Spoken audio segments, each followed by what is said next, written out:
साथियों, आप देख रहे हैं बहुजन पैगाम। मैं आर.एस. गौतम, एडवोकेट। आज का वीडियो बनाने से पहले मैं आप सब लोगों को बताना चाहूँगा कि आज जिस सब्जेक्ट को लेकर वीडियो तैयार किया जा रहा आपकी सेवा में, यद्यपि वो सब्जेक्ट मेरा नहीं है। एक बुद्धिजीवी, एजुकेटेड पर्सन होने के नाते, एक एडवोकेट होने के नाते मैं उन बातों पर कभी कोई जिक्र नहीं करता, ना वीडियो बनाता हूँ, ना ही कोई पोस्टिंग लिखता हूँ जो बातें देश हित और समाज हित में नहीं होती। लेकिन जो लोग देश और समाज को बांटने की राजनीति कर रहे हैं, उनकी बातों को ध्यान में रखते हुए ये आवश्यक हो गया कि उसका स्पष्टीकरण आपकी सेवा में जरूर भेजा जाए। साथियों, जैसा कि आपने देखा, आज से करीब 1-2 साल पहले मिस्टर योगी जी ने कहा था हनुमान के बारे में कि हनुमान दलित जाति से है, शूद्र है, आदि आदि। क्योंकि हनुमान के बारे में इसलिए कहा गया कि वो राम, सीता और लक्ष्मण का सेवक था। सेवा के अलावा कभी कुछ काम किया ही नहीं। सेवा की, हो सकता है उनके दिमाग में ये बात आई हो कि सेवक का काम तो उस समय शूद्र ही करते थे, तो इसकी वजह से उन्होंने बता दिया था कि हनुमान शूद्र जाति का था। ठीक है, फिर भी भगवान मानते हैं। दूसरा, अभी अभी आपने देखा कि मिस्टर O.P. राजभर, जो उन्हीं के सरकार में एक मंत्री हैं, कैबिनेट मंत्री हैं, वो कहते हैं कि नहीं, ये गलत है, हनुमान तो हमारी बिरादरी का था, यानी वो राजभर बिरादरी का था। राजभर का मतलब शायद भुर्जी समाज से जोड़ा जाता, मैं ठीक से नहीं कह सकता, कि वो उनकी बिरादरी से था। अब यहाँ कंट्राडिक्शन हो गया कि हनुमान किसी जाति का था। उधर अभी आपने देखा समाजवादी पार्टी के लोग, बहुत सारे लोग तहसील में जाते हैं, SDM ऑफिस में, जहाँ पर कास्ट सर्टिफिकेट बनते हैं, कि एक फॉर्म लेकर के जा रहे हैं और वो अधिकारी के सामने रखेंगे कि हनुमान किस जाति के थे, उनका जाति सर्टिफिकेट जारी करो, जिसकी वजह से ये कन्फ्यूजन दूर हो सके। नंबर 1, हनुमान किस जाति के थे भी अथवा नहीं थे, नोबडी नोस, कोई नहीं जानता। और उन्होंने क्या किया क्या नहीं किया, जो देखा है वही लोग जानते हैं कि उन्होंने ये किया। उन्होंने जो दिखाई दे रहा है पूरे देश के लोगों को, राम, सीता, लक्ष्मण की सेवा काम किया, इसमें कोई शक नहीं, यही दिखाई देता है। लेकिन पब्लिक कल्याण के लिए, पूरी मानवता के लिए, देश के लिए क्या किया, नोबडी नोस, किसी को कुछ पता नहीं है। वास्तविकता क्या है, ये आप लोगों पर छोड़ता हूँ। किस जाति के थे, ये आप लोगों पर छोड़ता हूँ। आप लोग फैसला कीजिए कि वो किस जाति के थे। योगी जी के अनुसार वो शूद्र थे, राजभर जी के अनुसार वो राजभर थे, O.P. राजभर के अनुसार यानी भुर्जी जाति के थे। और समाजवादी पार्टी के जो लोग फॉर्म लेकर के गए हैं, अब SDM महोदय क्या सर्टिफिकेट देंगे, किस जाति का घोषित करेंगे, ये तो भविष्य बताएगा, ये किसी को पता नहीं है। इसी संदर्भ में अभी करीब 1 साल पहले मिस्टर योगी, जो उत्तर प्रदेश के मुख्यमंत्री हैं, उन्होंने राम के बारे में कहा था कि वो क्षत्रिय बिरादरी के थे। क्षत्रिय होना क्या कोई गुनाह है, क्या कोई अपराध है? और यहाँ तक कह दिया था कि सारे भगवान जितने पैदा हुए हैं वो क्षत्रिय समाज में ही पैदा हुए, तो बाकी लोगों को क्या लेना देना भाई? जब क्षत्रिय समाज में ही पैदा हुए सारे भगवान, तो बाकी लोग तो क्षत्रिय समाज में पैदा नहीं हुए। जो OBC के लोग हैं, शूद्र समाज के लोग कहे जाते हैं, SC ST के लोग हैं, अन्य किसी भी जाति के लोग हैं, उनका इनसे क्या लेना देना है? जब आपने मान लिया है कि वो केवल मेरे वंशज थे, यानी क्षत्रिय समाज में पैदा हुए, तो आपके वंशज थे और आप खुद क्षत्रिय समाज में पैदा हुए। इसकी वजह से राम को उन्होंने डिक्लेयर कर दिया कि राम क्षत्रिय समाज के थे, और इसीलिए उन्होंने जो उस समय की शूद्र जातियां थीं या जिनको राक्षस कहते थे, उनका कत्लेआम किया। शंभुक ऋषि को मारा गया, बाली को मारा गया, आदि आदि। उस कहानी पर मैं नहीं जाऊंगा क्योंकि बहुत बड़ी कहानी है। मैं यहीं तक सीमित हूँ कि राम क्षत्रिय जाति के थे। जब क्षत्रिय जाति के थे तो बाकी लोगों को उससे क्या लेना देना भाई। तुम्हारा तो कोई कल्याण हुआ नहीं। जो पूरे देश का और सोचे समाज का, जो बहुजन समाज कहलाता है, उसका कल्याण, समता समानता का दर्जा, उनकी एजुकेशन के रास्ते किसी ने खोले तो वो डॉक्टर अंबेडकर ने खोले, जिन्होंने भारत का संविधान बनाया। तो इस दिशा में यह सोचा जाए कि मानवता के लिए और मानव के लिए काम किसने किया, तो वो डॉक्टर अंबेडकर ने किया। वो काम उपरोक्त जो दो नाम बताए गए हैं, हनुमान का और मिस्टर राम का, उन्होंने वो काम नहीं किए। ऐसी स्थिति में ये स्वाभाविक बात समझ में आती है कि डॉक्टर अंबेडकर सारे के सारे देश के भगवान हैं, क्योंकि उन्होंने वो काम किया जो उपरोक्त लोग नहीं कर पाए। अब तीसरी बात पर आते हैं कि हमारा जो ओबीसी में यादव समाज है, उसमें कुछ लोग जो कृष्ण को अपना भगवान मानते हैं, उन्हें यदुवंशी मानते हैं और कहते हैं कि वो यादव कुल में पैदा हुए थे। ठीक है, थोड़ी देर के लिए मान लेते हैं कि कृष्ण भगवान हैं और यादव कुल में पैदा हुए थे, जैसा कि महाभारत के माध्यम से बताया गया है। यदि कृष्ण भगवान हैं, यादव कुल में पैदा हुए थे, तो जहाँ जहाँ पर भी कृष्ण मंदिर हैं, जैसे द्वारका है, मथुरा है, वृंदावन है, आदि आदि जगहों पर, वहाँ पर जो पंडे पुजारी हैं उनका शासन क्यों है? उनके नाम पर, यानी कृष्ण के नाम पर लाखों करोड़ों रुपए पर डे आता है पूरे देश में। क्या किसी यादव को मिलता है? यदि उनके पूर्वज थे तो according to law and justice, भाई एक वंशावली होती है, एक बाबा गुजर गया, बाप के नाम प्रॉपर्टी आ गई, बाप गुजर गया, बेटे के नाम आ गई, इस तरह से एक सिस्टम चलता है कानून का। तो उस सिस्टम को देखते हुए वो जो कमाई हो रही है कृष्ण के नाम पर, मंदिर के नाम पर, वो हमारे यादव भाइयों को मिलनी चाहिए थी, उनके बीच में बढ़ता तो आज उनकी दशा ये नहीं रहती। आज कम से कम कहाँ से कहाँ पहुँचते, अरबों रुपया उनके पास होता। लेकिन वो पैसा कहाँ जा रहा है? सारा जो वहाँ पर पंडे लोग रहते हैं उनके पास जाता है। पैसा पब्लिक का है, यादव जो जाता है वो भी देता है, वो भी पैसा उनके पास जाता है। तो वो पैसा, यदि कृष्ण यदुवंशी थे, महाराजा थे, राजा थे अथवा भगवान थे, तो वो पैसा यादव समाज के पास आना चाहिए था, क्योंकि वो उसी की जाति के थे। लेकिन नहीं आता, वो पैसा नहीं आता। अब सवाल उठता है कि जैसा कि मैंने कई बार सुना है, मिस्टर अखिलेश जी हैं, पूर्व मुख्यमंत्री हैं और इस समय भी विपक्ष में है। उत्तर प्रदेश में समाजवादी पार्टी विपक्षी पार्टी मानी जाती है और उनके परिवार के 5 सदस्य मेंबर ऑफ पार्लियामेंट भी हैं। उनको भी ये सोचना पड़ेगा आज नहीं तो कल। और ये बात जो मैं कहने जा रहा हूँ, मैं अकेले नहीं कहता, तमाम बुद्धिजीवी समाज के लोग जो कहते हैं वही बात लक्ष्मण यादव कहते हैं, नीरज पटेल कहते हैं, एस यादव कहते हैं, भंते सुमित्र रतन जी कहते हैं और कई यूनिवर्सिटीज़ के प्रोफेसर कहते हैं कि भाई मनुवाद और अम्बेडकरवाद साथ साथ नहीं चल सकते। तो अखिलेश जी को ये सोचना पड़ेगा, समझना पड़ेगा कि मनुवाद पे चलें या अम्बेडकरवाद पे चलें। दोनों रास्ते आप एक बार में अख्तियार नहीं कर सकते। आपको आज नहीं तो कल ये डिसाइड करना पड़ेगा। आप एक तरफ यदुवंशी भी कहते हैं, दूसरी तरफ कहते हैं बाबा साहब की बात भी करते हैं, डॉक्टर अंबेडकर की बात करते हैं, बुद्ध की भी बात करते हैं, कभी कभी बाय चांस, कभी कभी, हमेशा नहीं, कभी फूले की बात भी करते हैं, यानी जो बहुजन महापुरुष है उनकी बात करते हैं।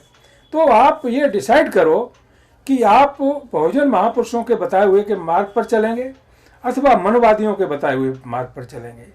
आपने अब से करीब 1 साल पहले ये घोषणा की थी कि आप परशुराम का मंदिर बनवाएंगे। भाई क्यों? ये तो बाबा साहब की और बहुजन महापुरुषों की विचारधारा के बिल्कुल विपरीत है। तो इस पर लक्ष्मण यादव ने कटाक्ष भी किया था कि संविधान और फरसा साथ साथ नहीं चल सकते। लेकिन शायद आप समझे नहीं समझे वो तो आपको पता होगा। खैर, इस सब्जेक्ट पर मैं ज़्यादा नहीं बात करना चाहता, एक इंडिकेशन देने की कोशिश करता हूँ कि हमारे लोग जो हैं भटके हुए हैं अशिक्षा के कारण। मैं क्यों कहता हूँ, अब कोई कहेगा अखिलेश जी तो पढ़े लिखे लोग हैं। वो एजुकेशन जो आपने स्कूल में गेन की, चाहे यूनिवर्सिटी में गेन की, हाई स्कूल किया, इंटर किया, बीए किया, बीकॉम किया, आईएएस बन गए, पीसीएस बन गए, कुछ भी, इसका मतलब ये नहीं कि आप एजुकेटेड हो गए। As per the definition of education given by doctor Ambedkar, education की परिभाषा क्या है? जो व्यक्ति सच को सच नहीं कह सकता, झूठ को झूठ नहीं कह सकता, उसे एजुकेटेड पर्सन नहीं कहा जा सकता। अब फैसला आपने करना है कि आप कितना सच बोलते हैं, कितना झूठ बोलते हैं। यदि आप सच को सच कहने की हिम्मत रखते हैं, झूठ को झूठ कहने की हिम्मत रखते हैं, तो वाकई आप सम्मान के लायक हैं, एजुकेटेड पर्सन हैं, और पूरे बहुजन समाज को आपका सम्मान करना चाहिए और करता भी है। ऐसे लोगों की ज़रूरत है। तो इसलिए हमारे समाज के लोग, जो बहुजन समाज के लोग हैं, दो रास्ते पर चलने का काम करते हैं। उनको एक रास्ता छोड़ देना चाहिए, और छोड़ना पड़ेगा आज नहीं तो कल। एक रास्ते को फॉलो करें, सारा बहुजन समाज उनके साथ होगा। एक बात और कहना चाहूँगा कि जो लोग भी आज देश के अंदर बहुजन समाज की राजनीति करना चाहते हैं अथवा कर रहे हैं, उन्हें यह फैसला हर हाल में लेना पड़ेगा कि वो अंबेडकर के मार्ग पर चलें अथवा मनुवाद के मार्ग पर चलें। जिस दिन कोई राजनेता प्योर बाबा साहब डॉक्टर अंबेडकर, तथागत बुद्ध, फूले, सावित्रीबाई फूले, साहू जी महाराज, ललन सिंह यादव आदि लोग, आदि महापुरुषों के बताए हुए मार्ग पर चलेंगे, सारा बहुजन समाज उनके पीछे पीछे होगा, और वो आज नहीं तो कल हर हाल में इस देश के शासक बनेंगे। ये बात हमारे नेताओं की समझ में आ जानी चाहिए, लेकिन नहीं आ रही। चुनाव होते हैं, सब अपनी अपनी पार्टी लेकर के तैयार हो गए चुनाव लड़ने के लिए, उसके बाद सारे हार जाते हैं, बीजेपी की सरकार बन जाती है, फिर कहते हैं ईवीएम से जीत गई, उससे जीत गई, उससे जीत गई।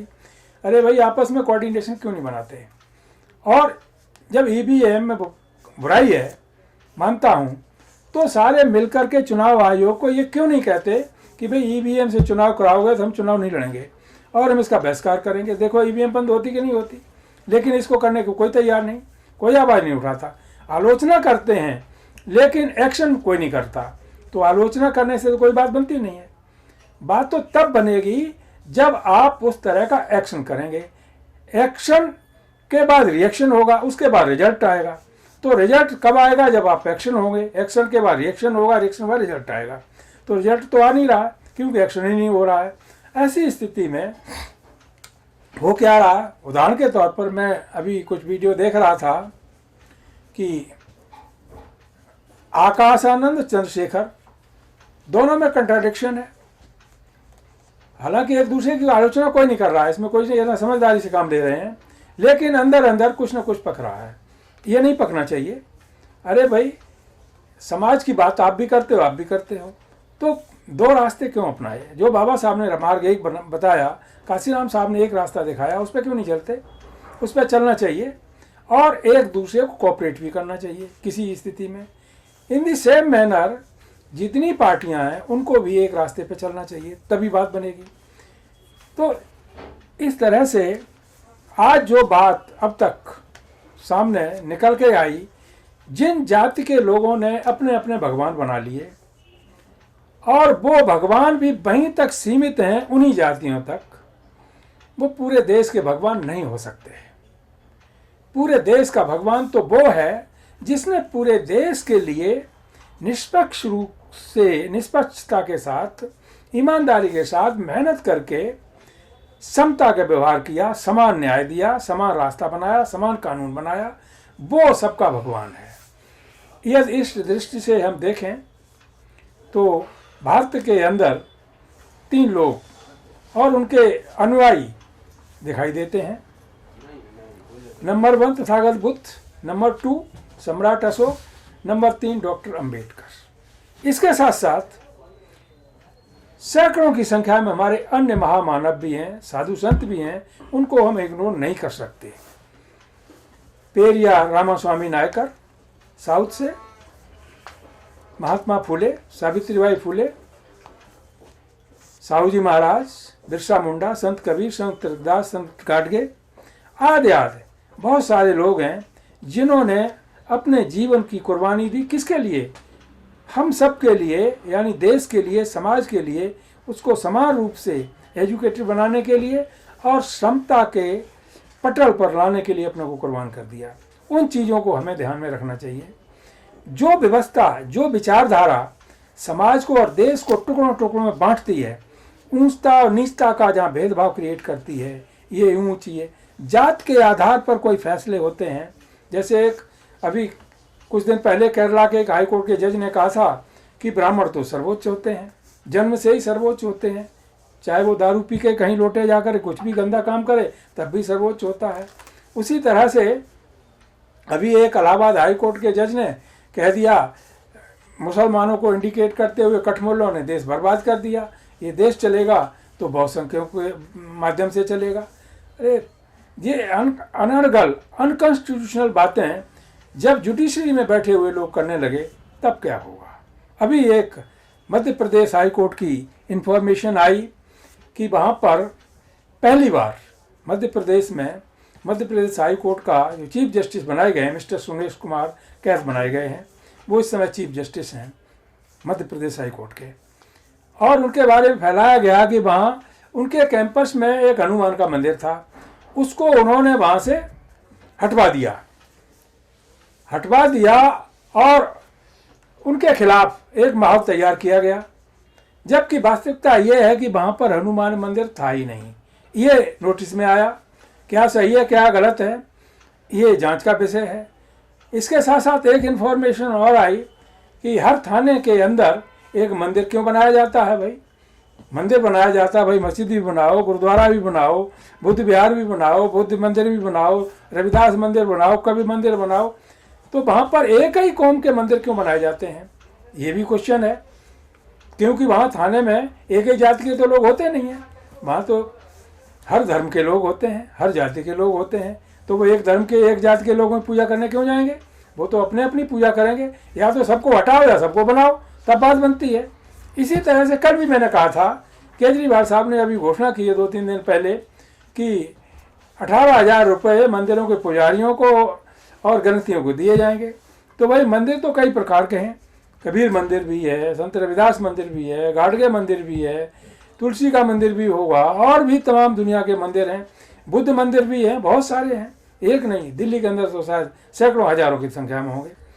तो यदि सबको आप 18,000 रुपये देते हैं कोई आपत्ति नहीं, लेकिन एक जाति विशेष के लोगों को यदि 18,000 रुपये देंगे तो आपत्ति ही नहीं बल्कि उस पर एक्शन भी किया जा सकता है। क्योंकि पैसा जो आप देंगे वो अपना नहीं देंगे, अपने परिवार का नहीं देंगे, वो सरकार का पैसा देंगे, पब्लिक का पैसा देंगे। वो किसी वर्ग विशेष जाति विशेष को नहीं जाना चाहिए, वो सब में इक्वल रूप से डिवाइड होना चाहिए।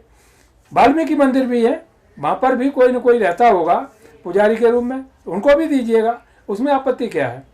तो हम समता की बात करते हैं, समानता की बात करते हैं, न्याय की बात करते हैं और संवैधानिक बात करते हैं। ये बातें लोगों की समझ में आनी चाहिए साथियों। क्योंकि वीडियो लंबा हो जाता है, शिकायत भी आती है कि सर वीडियो लंबा होता है, लेकिन बातें बहुत ही मज़ेदार होती हैं और बिल्कुल ही फ़ायदेमंद होती हैं, देश हित में होती हैं। इसलिए वीडियो हम देखते हैं, पढ़ते हैं, सुनते हैं और अच्छा भी लगता है। लेकिन किसी चीज़ का यदि निष्कर्ष करने के अधूरा छोड़ दिया जाए तो भी वो ठीक नहीं है। अभी आपने देखा मिस्टर किरण रिजिजू मिनिस्टर हैं सेंट्रल गवर्नमेंट में, मोदी जी की चादर लेके गए हैं कहाँ पर, अजमेर शरीफ, वहाँ चादर चढ़ाएंगे जा करके। इसका मतलब क्या हुआ, जो मंदिर मस्जिद की बात की जा रही है उसका कोई मीनिंग नहीं है। जो खुदाई की जा रही है मस्जिदों के नीचे, उसका भी कोई मतलब नहीं है कि वहाँ पर हनुमान निकलेगा या शिव जी का वो शिवलिंग निकलेगा, पता नहीं क्या क्या निकलेगा। तो ये बात भी ठीक नहीं है किसी कंडीशन में। तो क्वेश्चन उठता है कि क्या ये सारे के सारे शिवलिंग या जो भी आदि क्या मस्जिद के नीचे ही शरण लिए हुए हैं जो खोद के निकाला जा रहा है। ये 1991 में जो एक्ट बना था, अकॉर्डिंग टू 1947, कि जो मस्जिद है, जहाँ पर मंदिर है, जहाँ पर जो कुछ भी है धार्मिक स्थान जहाँ पर है, उसी स्थिति में रहेंगे। उनका वायोलेशन है, 100% उसका वायोलेशन है। सुप्रीम कोर्ट को उसको ध्यान देना चाहिए, लेना चाहिए और तुरंत इस पर एक्शन लेते हुए इस हिंदू मुस्लिमवादी विवाद को हमेशा हमेशा के लिए ख़त्म कर देना चाहिए। इससे फ़ायदा किसको हो रहा? क्या हिंदुओं को फ़ायदा हो रहा है या मुसलमानों को फ़ायदा हो रहा है? सारी के सारी बदनामी हो रही है। बदनामी यहाँ तक नहीं, बहुत बड़ी बदनामी हो रही है, विदेशों में भी बदनामी हो रही है। विदेशों की जहाँ तक बात, अमेरिका में 20 तारीख को अभी वहाँ के नव निर्वाचित राष्ट्रपति महोदय का शपथ ग्रहण होगा।